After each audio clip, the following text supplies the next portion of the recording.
The remainder of the syllabus covers university guidelines, so the withdrawal process, 6-drop rule.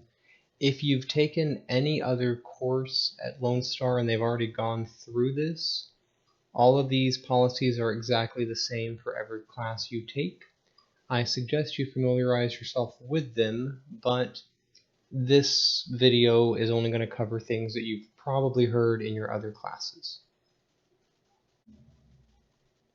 In regards to the withdrawal process, there are a couple of things that are very important here. First is the official day of record that we mentioned earlier.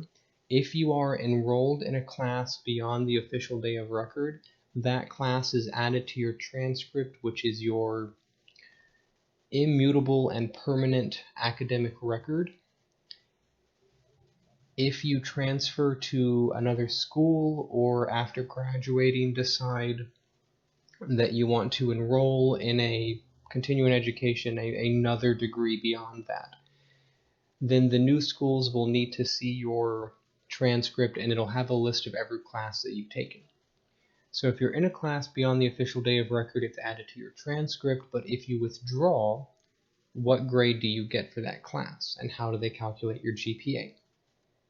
Well, as long as you withdraw before W day, you get a W for a grade. Since that's not an A through F, it isn't calculated into a GPA, doesn't affect your transfer prospects. However, there is a limit to how many W's you can get. For your entire bachelor's degree, you're allowed a limit of 6, and that is a law specific to Texas. It might be different if you transfer out of state, but you'll need to familiarize yourself with that in the particular institution you want to go to.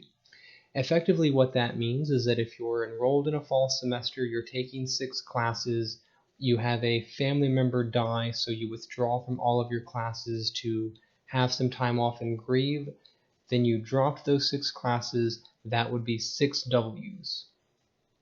However, the state of Texas does allow exceptions to the 6-drop rule for extenuating circumstances. The death of a family member would count as an exception to the 6-drop rule. So those 6 classes that become 6 W's would not count as your limit of 6.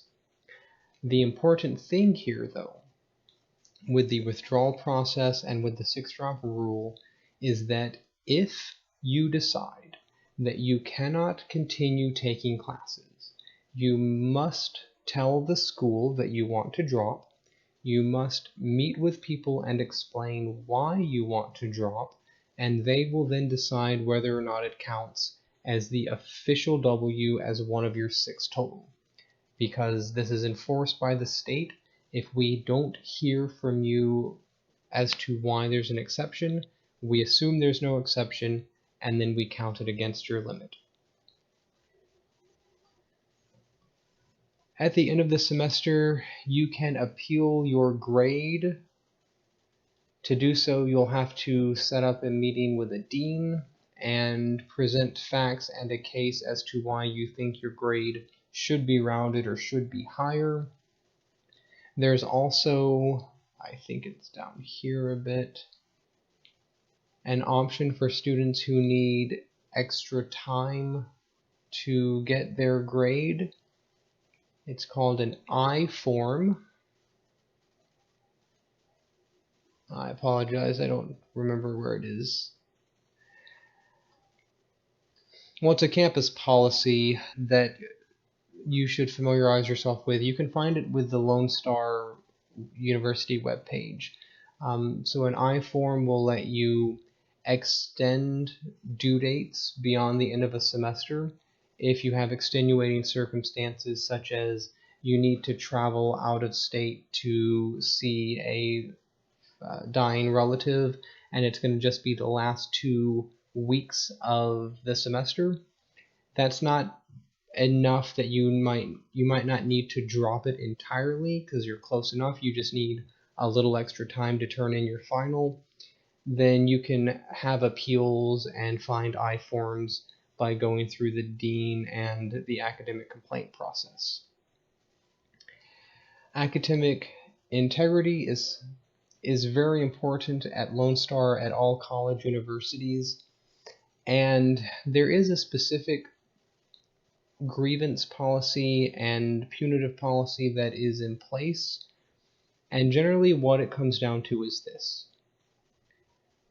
Officially and by the rules, if a professor thinks that a student has cheated, that is all the professor needs to give the student an F for the assignment, to give the student an F for the course, and to have the student kicked out of school for every class they're taking for the remainder of the semester.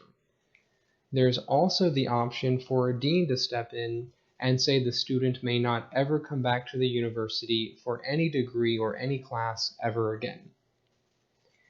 If you're caught cheating, the punishment can be very, very severe. However, most professors do take the time to waive those rules. Even though we can do that, we generally don't, because it's easier to sit down with a student and talk with them about what is happening, what's going on, why they cheated, and who might really be at fault with this.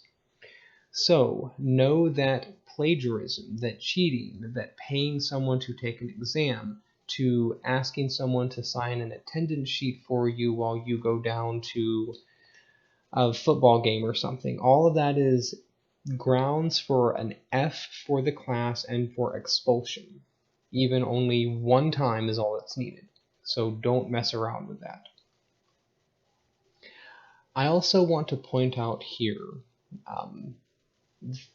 in the digital age, most of your professors are going to require that you turn in essays and writing online, and anything that you turn in online automatically gets passed through a number of different plagiarism checking websites, including Authenticate or Turnitin.com.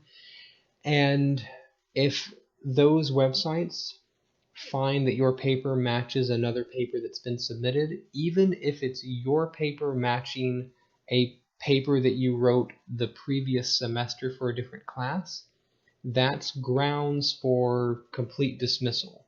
So be careful how you recycle your own material, and if you're going to turn in one paper to multiple people, make sure that you let the professors know and make sure that it's okay.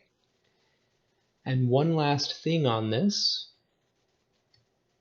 because we use those websites, I've actually had a couple of different instances where I've caught students cheating with papers that were a 100% match for papers that were turned in previous years at universities all across America.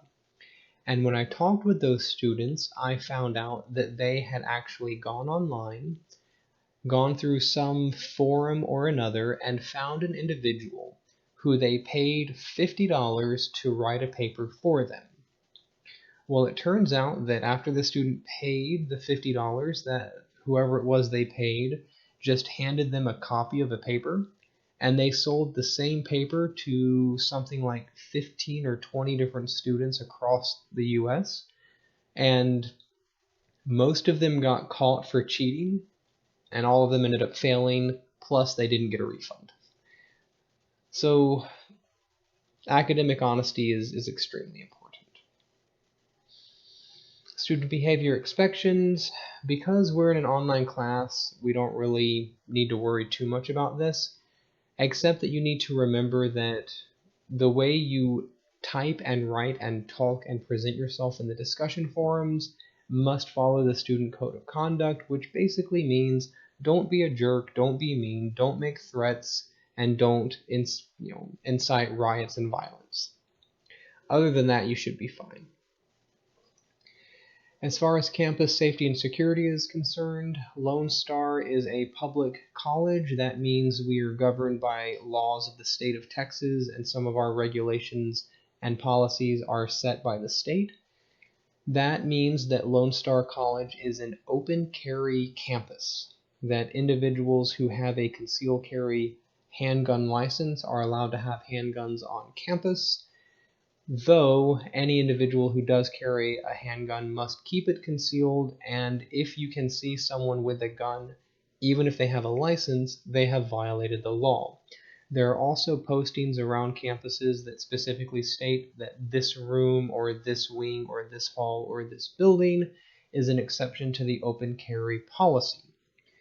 We also have each year some campus or another ends up having at least one burglary or break-in to a car that's in a parking lot. And when that happens, if anything seems weird, if anything seems threatening or unsafe or dangerous or illegal, we have a campus police force. They are police officers licensed by the state. They work for us, but they have every bit as much power as a city police officer.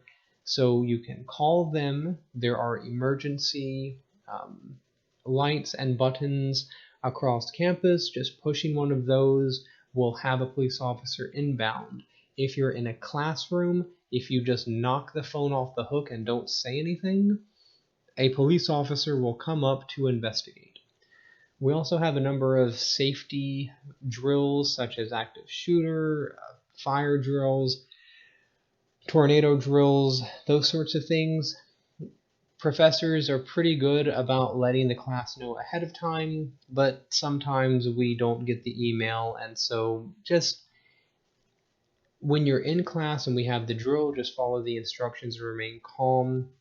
If you're in a hallway or a bathroom during a fire drill or active shooter drill, go to the nearest classroom that has a professor in it and then follow their instructions.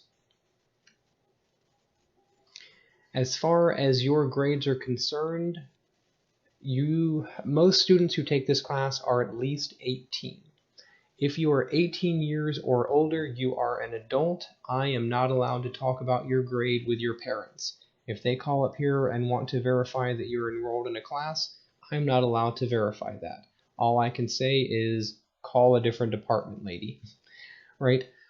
So you don't have to worry about your grades being divulged to third-party organizations unless you specifically give us permission to do so.